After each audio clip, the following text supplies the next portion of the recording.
తెల్లవారితే చక్రవర్తి అయి రాజ్యము మేలే రావయ్య తండ్రి మాటకై పదవిని బదలి పదవులకేగెనయా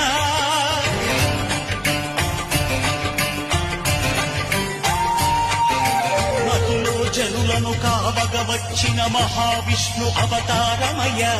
ఆదిని రక్కసుడపహరించితే ఆక్రోశించెనయా అసురుని త్రూచి అమ్మను తెచ్చి అగ్ని పరీక్ష విధించెనయా సాగలి నిందకు సత్యము చాటగ కులసతినే విడనాడెనయ నా రాముని కష్టం లోకంలో ఎవరూ పడలేద